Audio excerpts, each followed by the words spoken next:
name is Brian, and this is where MAGA comes to talk. Oh, I gotta put my mic on. Oh man, so without question, Minneapolis, Minnesota is in a city in rebellion against the federal government, as is Minnesota as a state. So is not what's going on right now in Minneapolis and statewide throughout Minnesota, is this not an insurrection? That's the big question today. Is this an insurrection? And I'm going to say yes. You know, you have Keith Ellison and the mayor, who's the state attorney general, who's very corrupt, and you have Mayor Fry, who's a weirdo, suing the federal government to kick ICE out. This is an insurrection. We have a state in rebellion, but we also have a city that's in rebellion. And, you know, the mayor, that's correct. And no one's really labeling it what it is, but it is indeed an insurrection. And, you know, when we heard nothing from these liberals other than, you know, insurrection is this, insurrection is that for years, they have a real insurrection and they don't want to call it what it is. So that's going to be one of the main topics today. And that's the question I'm going to be asking. And I'm looking forward to you guys calling me on the air and sharing your thoughts. And we really, you know, we're in a new state here. We're in a new state going on here. A state of just disaster with these liberals. Because, you know, because the Democrats, you know, they understand that their party's fading away, but what's causing Minnesota and Minneapolis to launch this insurrection against the government is their money's getting cut off. And when you cut someone's money off, that freaks them out. I mean, you know, when people lose their jobs, you know, it causes them to act in strange ways sometimes and everything else. And that's a similar thing to what's going on in Minnesota. And they're criminally insane and they're doing the day-to-day work, but that's going on there. They just have the Somalis doing their dirty work, but they're the ones that put this in place and are doing the big fraud. And they're so criminally insane, they have the gall to come out and sue the federal government about ICE and their city and their state. They're completely out of their minds. Completely out of their minds. So that's going to be a big topic today. And also President Trump and U.S. intervention in Iran in support of these protesters. I got something interesting. I'm not going to get into that now. I'm going to wait till the show starts, but on the next live stream. Now, if you're new, make sure you subscribe to the channel. This is where MAGA comes to talk. On the next stream, I will be live in the studio taking your calls. Now, I'm just in my car in the front of my house waiting for Starbucks to open in 20 minutes. Oh, man, and I'm having a very bad allergic reaction. No, these are readers. These are just reading glasses. I only wear them to basically read. I have 20/20 vision. No, so no, not serial killer glasses. They're called readers. Readers. When you get over 40, 45, you'll wear them too. Welcome, everyone. Yes, yes, yes. So, you know, there's no doubt that Minneapolis as a city and the state of Minnesota are in a state of rebellion. But this is how Democrats always have been. You know, if you go back through history, look at the violence. Before the Civil War, there was 20 years or more of violence committed by Democrats to maintain slavery. Again, you know, and the Democrats, when the Democrats, throughout their entire history, are losing power, they always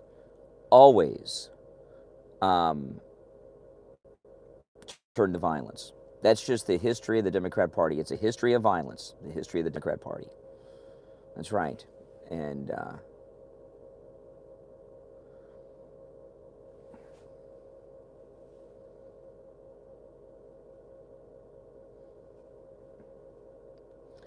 Walz, I keep expecting Tim Walz to flee the country to China.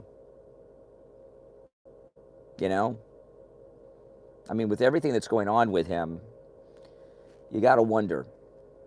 You got to wonder. It depends on where they all have their money stashed.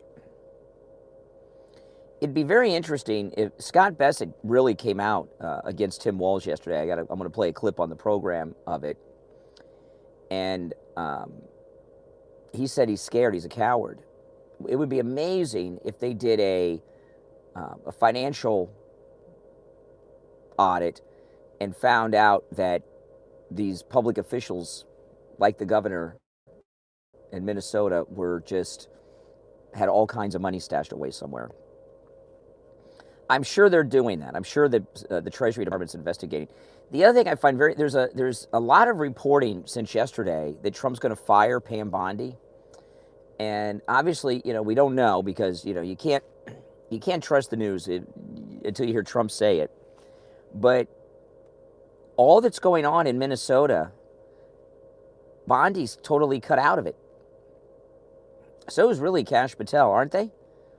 It's Scott Bassett, it's Kristi Noem, it's Border Patrol. I don't see anything with Pam Bondi, which indicates to me that there's a strong possibility that story is true. She's obviously been cut off and cut out of the loop. No question that she's been cut out of the loop on this. Because I know Treasury investigates some things, but for the Attorney General not to be involved at all on the outside, it says a lot. Well, you gotta balance this. They're bringing in this new Deputy Attorney General position, and maybe what Trump has decided is, as opposed to firing her, which causes controversy and all this crap, he just sidelines her, keeps her in place, and it's amazing how much he's able to do going around her. With Scott Bassett in Homeland Security too, isn't it? So, they can go handle the regular everyday criminals, I guess.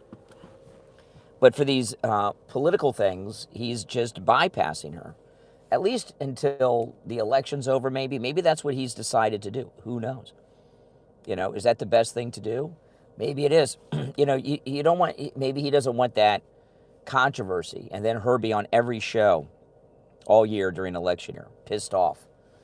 Right? So, President Trump knows what he's doing because he knows everything that's going on the inside that we don't.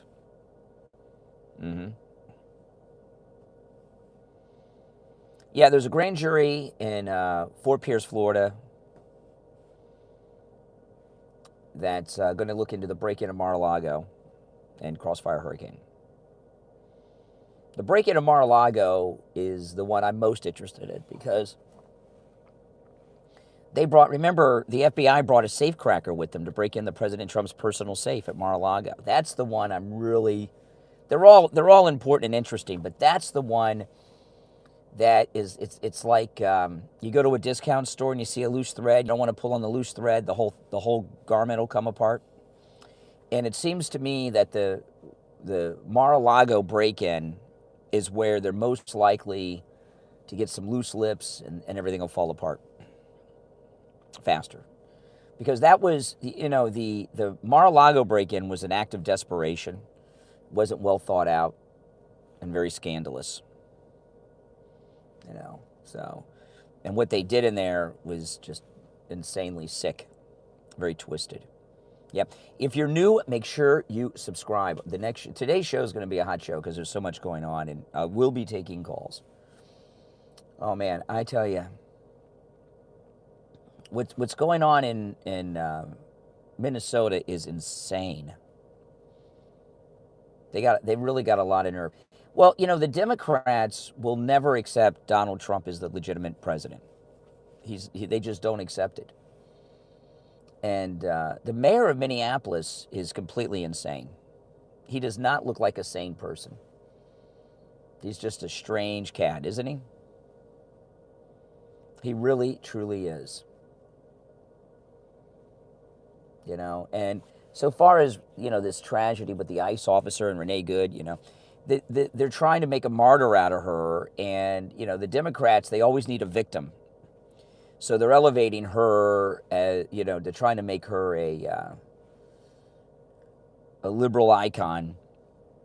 You know, that's what they always do. They need martyrs. You know, they're trying to make her into the next George Floyd.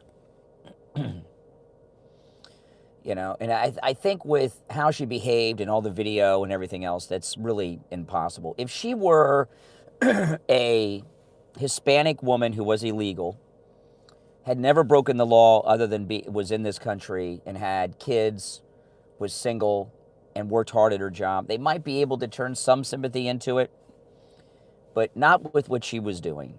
You know, I mean, we all feel bad that she got shot and killed. I mean, you know, obviously, we don't want people to be shot and killed. But, you know, they escalated a situation. If they would have obeyed the officers in the beginning, they would have let them go with a warning. You know, and they just escalated. And, you know, and the Democrats, they're not really heartbroken about it because they see it as an opportunity to create a martyr, to create a victim, and to get some crap going. Roy, thank you for the super sticker. Appreciate it. Thanks so much, Roy. Yeah, it's raining in sunny South Florida today. It's because the president's not here, right? When he comes back calling, the rain will stop. It didn't rain all weekend because the president was here. He leaves and then, you know, gives us rain. So there's the main I also want to talk about Scott Adams, you know, the creator of Dilbert, and he has been moved to hospice, but it looks like in this new video release of his that he did accept Jesus and became a Christian. And that's amazing. That's absolutely amazing. And hopefully he can convince some others to do the same. So I'll talk about that a little bit maybe today, because that's just an amazing thing. And, you know, hopefully he pulls through, but he's not expected to, according to him. And, you know, I'm glad he did that. I think maybe, I don't know, I watched the video that he put out about it, and it was a little confusing. But with what he actually did, but it did seem like to me that he accepted Jesus, and he was talking about waking up in heaven and everything else, and that's an awesome thing. And you know, he seems much more together than I think I would be at the point he's at, making the videos and everything. But maybe the videos are keeping him going, but he could save a lot of souls in the time he has left, right?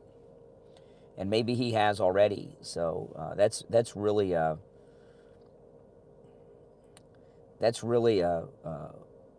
beautiful thing. Mm-hmm. It really is. Mm-hmm. Yep. Yeah, I watched it. I watched his testimony. It was a little confusing, but you know, he's on a lot of medications, I'm sure. So, you know, you got to expect that.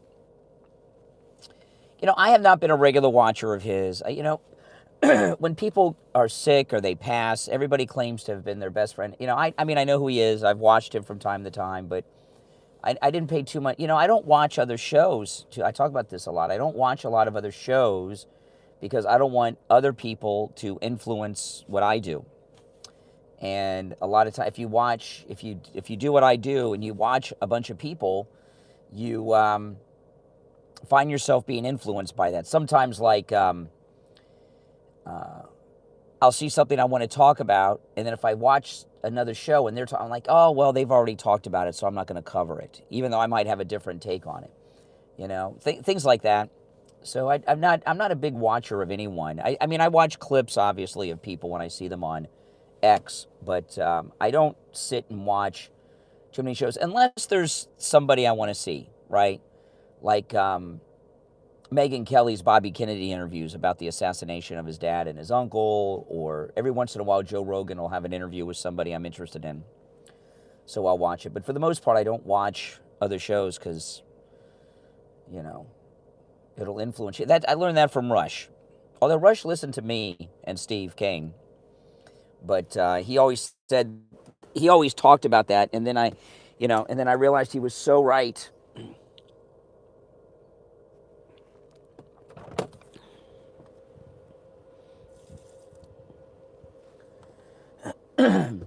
Oh. Welcome. If you're new, make sure you subscribe. Oh, man. It's early. It is early. These early morning live streams help warm my voice up for the show because I haven't done any talking yet today, so it warms my voice up. So when the show starts, boom, my voice is warmed up. No, there's no doubt that the city of Minneapolis and the state of Minnesota are in open insurrection against the federal government. There's just no other way to look at it. They are in open rebellion against the federal government. That's it.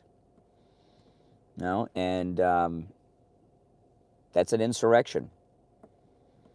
And even liberals told us insurrections, are bad. You interfere with government business, and these ICE agents are doing government business, right?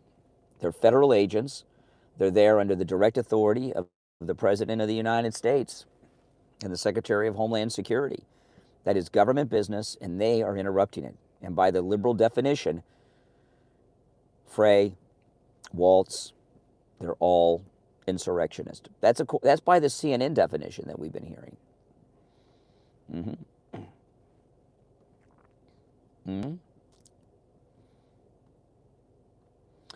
This new talking point that they're trying to get going, it's so ridiculous, is that, why was Ashley Babbitt, why was that murder, but this wasn't?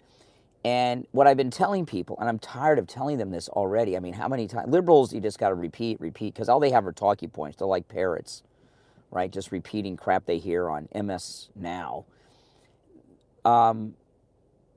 Renee Good had something that Ashley Babbitt did not have, and that was a weapon.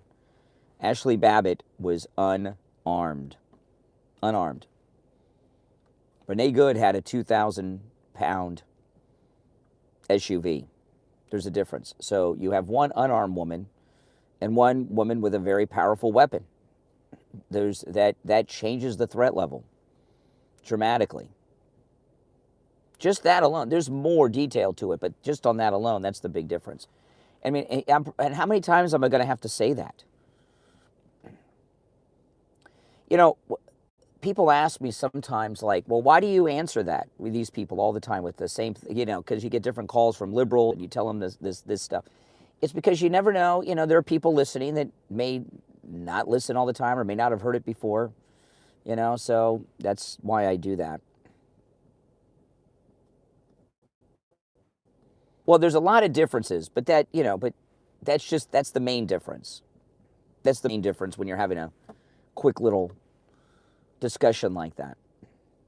Because what they would very much like to do is get sidetracked into J6. See, that's the thing about January 6th, and this is on the day that it happened. I went on the air the next morning, and I told you guys that for the rest of our lives, the Democrats are going to bring that up to us. They will bring that up to us for the rest of their lives. They may have forgotten about 9/11. They may have forgotten about the Holocaust and all that, but they won't forget about January 6th. So that's just something that we're going to have to deal with, that they're going to ask us about forever. They're never going to let it go. All right, we got 5 minutes till Starbucks opens, 6 minutes, so let's go.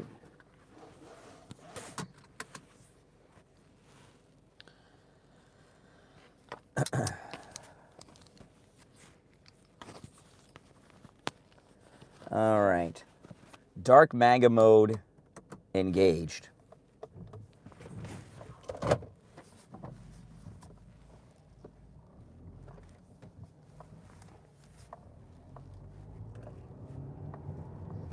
No one is up in my neighborhood. It has been raining. It is pretty wet outside. Yeah, dark MAGA mode, man. That's it.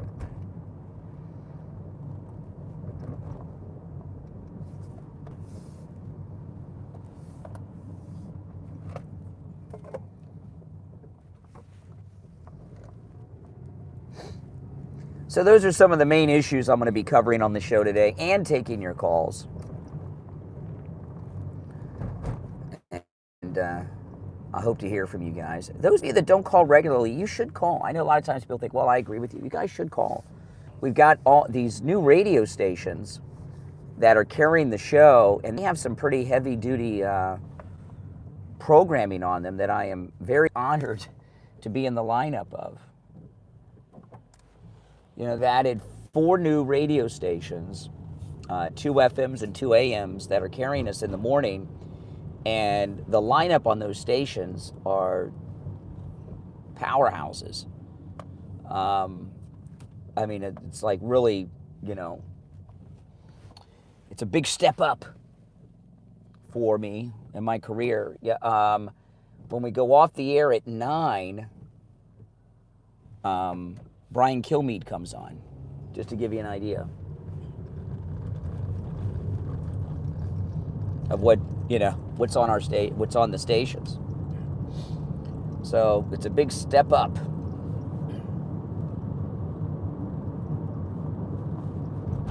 So those of you that don't call, or maybe never have called, or don't call often, I'd very much like to hear from you.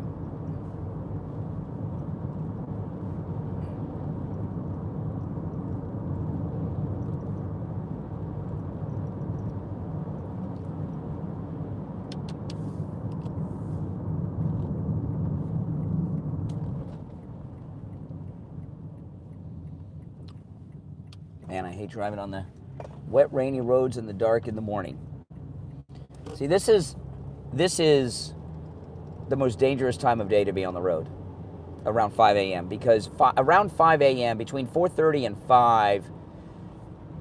5:30 is a transition time. It's when the night becomes the day, right? There's two groups of people on the road right now.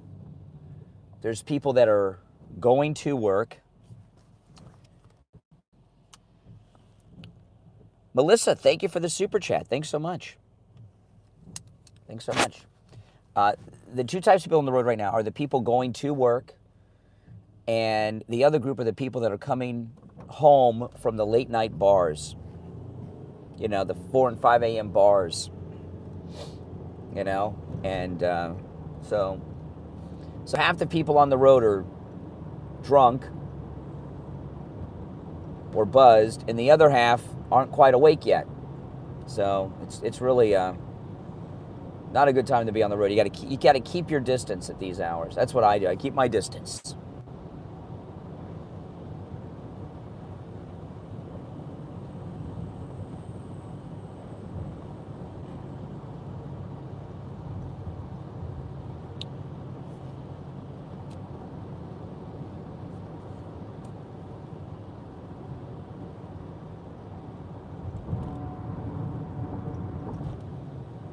And I left one group out. There are some fishermen.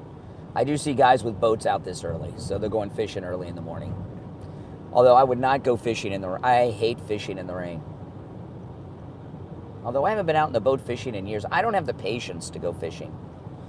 I just don't have the patience to go fishing.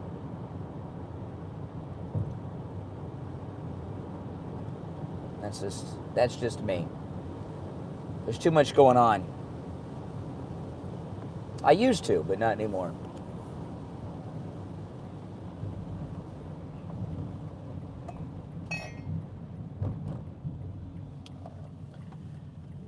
So the main topics I'm going to lead with today, although there are a few others, I'm going to talk about the Minneapolis, Minnesota insurrection against the federal government.